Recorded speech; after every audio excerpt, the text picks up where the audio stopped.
आप सभी का मैं स्वागत करती हूँ आपके अपने चैनल एंडलेस हैप्पीनेस में।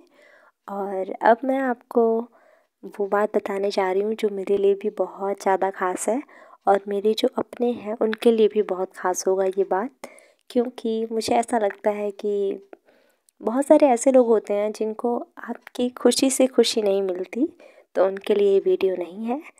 जिनको इस बात से खुशी है कि मुझे डिस्ट्रिक्ट लेवल पे सेकंड रैंक मिला है, जो मैंने कंपटीशन फेस किया कविता को लेकर कि 5 मिनट के अंदर अंदर अपनी कविता जो आपने खुद लिखी है उसे सबके सामने या तो गाना था या फिर पढ़कर सुनाना था। तो ऐसा था कि इसमें हमारे डिस्ट्रिक्ट में जितने भी कॉलेज हैं उन सभी कॉलेज से एक एक स्टूडेंट को चूज़ किया गया था और उन सभी स्टूडेंट को आकर अपनी कविता जो उन्होंने लिखी है उसे वहाँ पर सबके सामने गाना था या फिर उसको पढ़कर सुनाना था। ठीक है, तो इस बारे में मुझे तब पता चला जब लास्ट डेट था। मतलब आप ये सोचिए कि जैसे 2 दिन बाद ही ये कंपटीशन है और ठीक 2 दिन पहले ही मुझे इस बारे में मालूम हुआ था। तो और इस बारे में मुझे मालूम हुआ क्योंकि मेरे पास मेरी फ्रेंड का एक मैसेज आया कि तुमने ग्रुप में नहीं देखा, एक मैसेज आया है, एक नोटिस आया है, इम्पॉर्टेंट नोटिस उन बच्चों के लिए जो मेहंदी में या फिर कविता लेखन या फिर निबंध लेखन, मतलब बहुत सारा अलग अलग था उसमें, आप किसी एक में पार्ट ले सकते थे। तो मुझे इस बारे में नहीं मालूम था, तो मेरी जब फ्रेंड ने मुझे मैसेज किया तो मैंने मैम को कॉल किया। मैम ने कहा कि उसका तो ऑनलाइन फॉर्म भरा जाने वाला था, अब तो डेट निकल चुका है। तो मैं थोड़ी सी उदास हो गई क्योंकि एक तो मुझे इस बारे में पता नहीं था, पता भी चला तो मैं जो खुशी मेरे अंदर थी वो भी ख़त्म हो गई क्योंकि मैम ने कहा कि अब तो डेट निकल चुका है। लेकिन फिर भी मैम ने कहा कि तुम मुझे कल आकर स्कूल में मिलो, एक बार प्रिंसिपल सर से बात करते हैं, उसके बाद देखते हैं क्या होता है। तो मैं नेक्स्ट डे गई। फिर सबसे अच्छी बात तो ये हुई कि प्रिंसिपल सर ने मेरा थोड़ा हेल्प किया। वो ये था कि ऑनलाइन जो बच्चे फॉर्म जमा कर रहे थे वो तो था ही, लेकिन आप ऑफलाइन भी जमा कर सकते थे फॉर्म। तो मैंने तुरंत एक फ़ॉर्म लिया जो प्रिंसिपल सर ने दिया मुझे। फिर मैंने उसमें अपना फ़ोटो लगाया, फिर अपना सब कुछ लिखा, मेंशन किया, और जिसमें मैं पार्टिसिपेट करना चाहती हूँ वो मैंने मेंशन किया और बस अपना साइन किया। फिर मैंने सबमिट किया। उसके बाद मैं आई घर पर आने के बाद अब मुझे कविता लिखना था। और सबसे बड़ा जो प्रॉब्लम होता है वो यही होता है किसी भी कवि या कवियत्री के सामने कि उन्हें वैसी कविता लिखनी होती है जो सबके सामने उन्हें सुनाना है। और ये थोड़ा सा चैलेंजिंग था मेरे लिए क्योंकि 2 दिन में ही मेरे को वो कविता लिख के तैयार करना था। ऐसे तो पहले मैंने बहुत सारी कविताएं लिखी थी, लेकिन मेरे को जब तक अंदर से फील नहीं होता ना कि हाँ इसमें वो बात है, तब तक मैं उसके लिए हाँ बोलती ही नहीं हूँ। तो मुझे नहीं लग रहा था कि बाकी जितनी भी कविताएं मैंने लिखी हैं, हालांकि कुछ कविताओं को मैंने अपने गांव ही छोड़ दिया था और कुछ कविताएं, अभी तो ये सब ससुराल की बातें जो मैं बता रही हूँ, तो उस समय मैं भी ससुराल में थी। फ़िलहाल ये वीडियो मैं अपने मायके में बना रही हूँ। तो ये जो मैं आपको बातें बता रही हूँ इसको बीते हुए करीब में 1 महीने हो चुके हैं। उसके बाद मैं ये वीडियो बना रही हूँ क्योंकि ऑफ कोर्स थोड़ा सा रिस्पॉन्सिबिलिटी ज़्यादा होता है ससुराल में, तो आपको टाइम नहीं मिल पाता है वीडियोस बनाने का, और मायके में रिस्पॉन्सिबिलिटी होता है लेकिन वो बढ़ जाता है, मतलब ऑल टू ऑल आप पे नहीं आता। तो यहाँ पे थोड़ा सा टाइम मुझे मिला है इसलिए मैं ये वीडियो बना रही हूँ।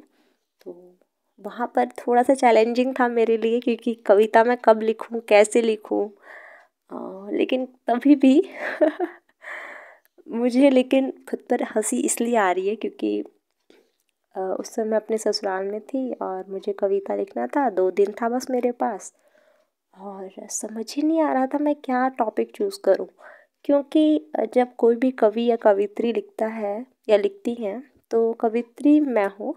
अब मैं खुद कुछ लिखना चाहती हूँ तो एक्चुअल में हमें कोई टॉपिक नहीं दिया गया था उसमें, बस ये था कि मौलिक था, मतलब मौलिकता का ध्यान रखना था बस। तो मेरे को ऐसी कविता लिखनी थी जिसमें थोड़ी ज़्यादा मौलिकता हो, और जो कहीं ना कहीं मैं मतलब बेसिकली मैं वही कविता लिखती हूँ जो कहीं ना कहीं हो रहा है, इस समाज को देखते हुए ही मैं लिख पाती हूँ, जो मेरे सामने हो रहा होता है। तो उस समय तो मेरे सामने ससुराल में जो भी चीज़ें हो रही होती हैं तो वो मैं क्या लिखती, मतलब सब अच्छा ही अच्छा हो रहा है। मतलब मैंने जितना सुना है ना कि बहुत बुरी होते हैं मतलब ससुराल के लोग, सासू माँ ऐसी होती हैं, फिर वैसा कुछ नहीं है। मेरे ससुराल में सब लोग बहुत ही अच्छे हैं, बहुत फ्रैंक हैं। तो मैं क्या लिखती, वैसा कुछ मेरे दिमाग में आ ही नहीं रहा था। तो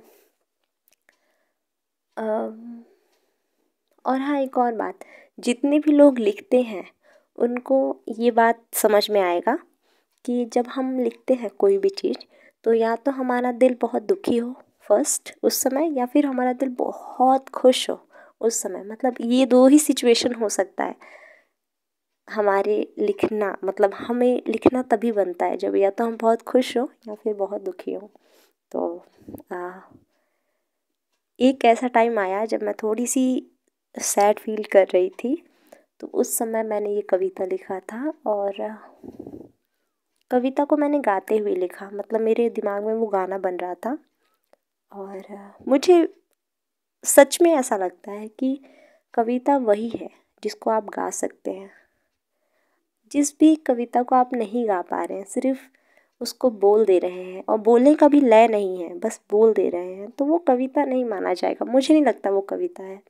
कविता तो वो है जिसका एक लय हो, जो आप गा सकें, जिसको आप पढ़ना शुरू करें तो लोग एकदम शांत होकर आपको सुनने लगे। कविता में एक अलग ही होता है, कुछ जादू होता है बस।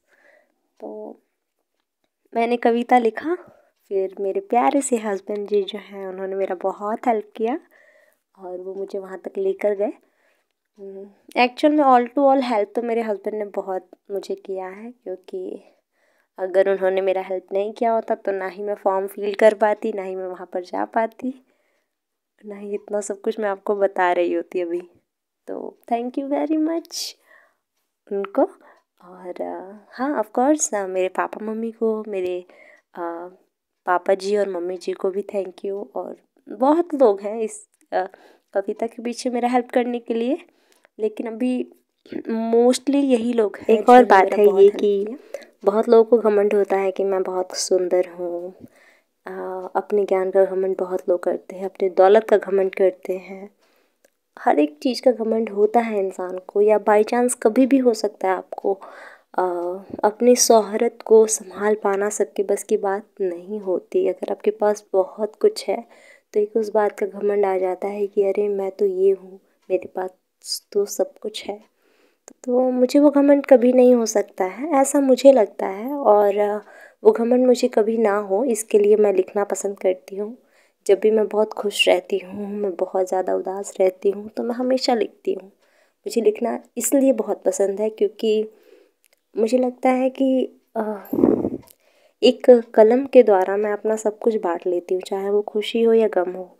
इसीलिए वो बहुत ज़्यादा नहीं हो पाता कभी भी। कभी भी मैं डिप्रेशन में नहीं जा सकती, कभी भी मैं घमंड नहीं कर सकती। और क्या बनना चाहती हूँ, तो मैं एक इतनी काबिल लड़की या औरत बनना चाहती हूँ जो रहे या ना रहे, उससे हर कोई हमेशा सीखता रहे। यहाँ मंच से आगाह करने के बावजूद कुछ लोगों ने मौलिकता का ध्यान नहीं रखा था। वो खुद आत्मचिंतन करेंगे घर जाकर, क्योंकि इन द लॉन्ग रन आप एक्सपोज हो जाएंगे अगर दूसरों की कविताएं या दूसरों से गौरव करके चीजें पढ़ेंगे। तो अभी वो सोशल मीडिया से फट से लोग पकड़ लेते हैं, वैसे भी पता चल जाता है कि इस कम उम्र में कोई विलक्षण राइटर ही होगा जो इतना चुस्त जिसका छंद विधान हो। अकेले की व्यवस्था होती, इससे चाहे परिचय रहता तो मैं कहता कि ठीक है, दूसरी तीसरी वाली कविता भी जरा अपने ऐसे ही लिख के दिखाओ, चाहे पढ़ के सुनाओ, लेकिन वहां ऐसा संभव नहीं है। तो मैं सबको मुबारकबाद देता हूं, सबसे पहले उनको जिन्होंने ये 5 पोजीशन नहीं पाया है। एससी कॉलेज में मेरी पहली कविता को संपादक मंडल ने डॉक्टर कमलाकर तिवारी संभवतः स्वर्गीय हो गए। मैं हिंदी नहीं पढ़ता था, लेकिन उन्होंने जब देखा तो अविश्वास ऐसे बोले, तुमने इस कविता को लिखा है, हो ही नहीं सकता। इतना सराहा और बाबू वो कविता नहीं छपी। और मैं बहुत आदमी, मैं जब तक मैगजीन नहीं निकली थी वो खुशफहमियों में था कि मेरी कविता छपेगी भी, मेरी भी, और वो कविता नहीं छपी जिसको उसके संपादक ने अविश्वास से कहा कि क्या है तुम्हारी लिखी हुई कविता है। तो बहरहाल तो मैंने उसकी परवाह नहीं की। मैंने आपको सिर्फ इसलिए बताया कि ऑब्स्टिकल्स आते हैं, और लेकिन अगर आप में हुनर है और विशेष रूप से आजकल मौलिक टैलेंट को ज्यादा देखा जाता है, वैसे आप परंपरागत चीजें भी लिखेंगे तो अच्छी बात है। तो मैं सबको बधाई देता हूँ और बुरा मानने की बात नहीं है। जो अपने को आज लूजर समझ रहा है, हो सकता है आने वाले दिनों में वही सबसे बड़ा सिकंदर, वही सबसे बड़ा विनर हो। तो आप सभी विनर हैं जिन्होंने इसमें पार्टिसिपेट किया। आप सबको बेस्ट ऑफ लक। धन्यवाद। एक अनाउंसमेंट के साथ कि अभी प्रतिभागियों के केवल नाम बताए गए, कॉलेज का नाम रह गया था क्योंकि ये कोडिंग और डिकोडिंग में ये सारी चीजें रह जाती हैं। मैं फिर से प्रतिभागी का नाम और उनके महाविद्यालय का नाम सही बता रहा हूँ।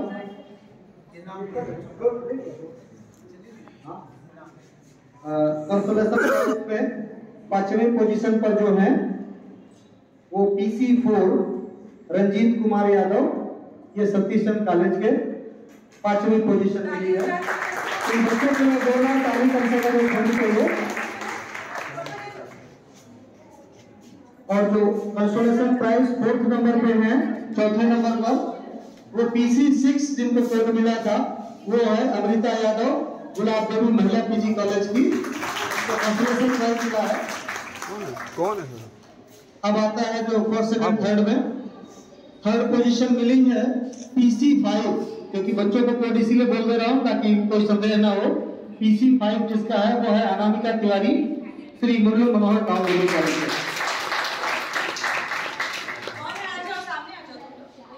बच्चे हैं। और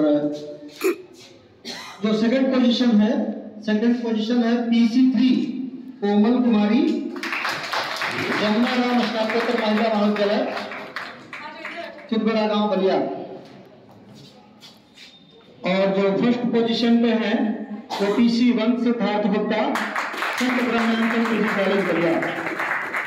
जिस दिन मौलिक कविता पाठ था उसी दिन मेहंदी कंपटीशन भी था और बहुत सारी लड़कियों ने मेहंदी कंपटीशन में भी पार्ट लिया था। तो ये वो अपनी अपनी मेहंदियाँ दिखा रहे हैं।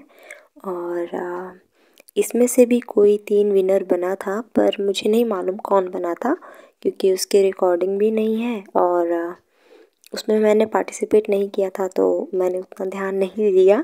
मेरा पूरा ध्यान सिर्फ कविता पाठ पर था। तो बहुत लोगों को इंतज़ार था इस वीडियो का ताकि वो उस कविता को सुन सकें, जिसकी वजह से 2nd रैंक आया मेरा डिस्ट्रिक्ट लेवल पर। मात्र 2 दिन में और बड़े ही कम शब्दों में मैंने उस कविता को लिखा था। आशा करती हूँ कि आप सबको भी वो कविता पसंद आएगी।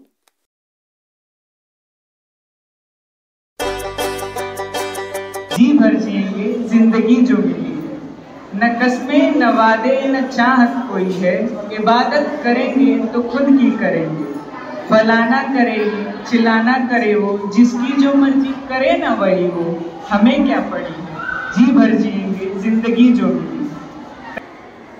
कविता, मुझे ऐसा लगता है कि कविता जब हम पढ़ते हैं तो सबसे अच्छा होता है अगर हम उस कविता को गा सकें।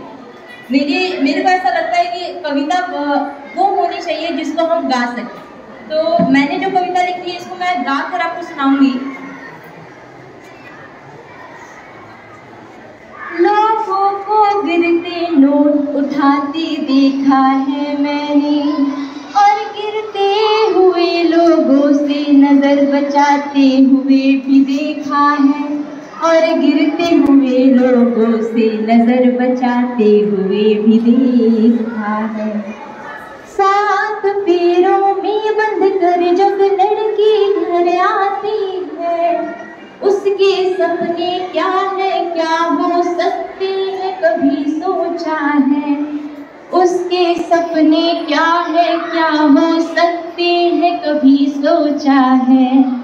ये वो दौर है साहब जहाँ पैसों का मोल है। पैसा है तो सब है, नहीं तो आप कौन है। पैसा है तो सब है, नहीं तो आप कौन है।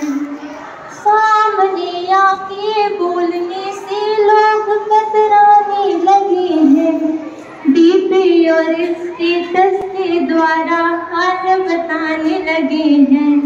डीपी और स्टेटस के द्वारा हाल बताने लगे हैं। अगर ऐसा ही चलता रहा तो, अगर ऐसा ही चलता रहा तो भरोसा खत्म होगा और अपनेपन का तो नामो निशान नहीं बचेगा। और अपनेपन का तो नामो निशान नहीं बचेगा। जब ये दुनिया की सब उलझनों से हमारा जो दिल घबराने लगता है तो एक कवित्री होने के नाते मेरे मन में बहुत सारी बातें चल रही होती हैं। तो मैं अपने कलम को उठाती हूँ, फिर मैं भगवान से प्रार्थना करते हुए अपने लिए शक्ति उनसे मांगती हूँ थोड़ा सा। तो मैं उस समय क्या लिखती हूँ सुनिएगा। माना कि जिंदगी जीना कठिन है, बस तू थोड़ी शक्ति दे। शक्ति के साथ मुझको थोड़ी सी भक्ति दे। शक्ति के साथ मुझको थोड़ी सी भक्ति दे। मैं जवां खून हूँ भगवान, थोड़ी सी बहक जाती हूँ। मैं जवां खून हूँ भगवान, थोड़ी सी बहक जाती हूँ। तू साथ देना मेरा, मैं बेहतरीन करना चाहती हूँ। तू साथ देना मेरा, मैं बेहतरीन करना चाहती हूँ।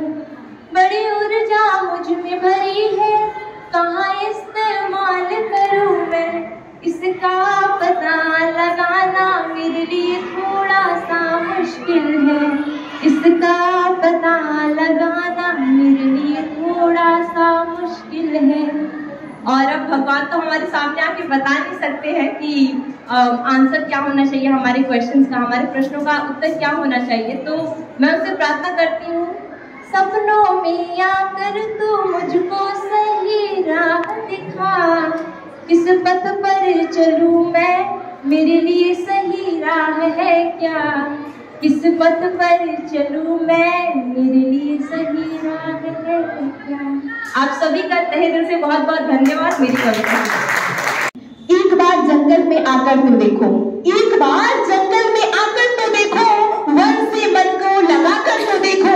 जंगल के बिना जल जाएगी धरती तेरी, जंगल के बिना जल जाएगी धरती तेरी। एक बार कभी मंगल पर जाकर तो देखो, एक बार मंगल पर जाकर तो देखो। काट जंगलों को शहर तुम बनाते, काट जंगलों को शहर तुम बनाते। अभी एक पेड़ तुम लगाकर तो देखो, जलाकर जंगलों को शहर तुम बसाते, जलाकर जंगलों को शहर तुम बसाते। कभी गांव में घर तुम बनाकर तो देखो, कभी गांव में घर तुम बनाकर तो देखो।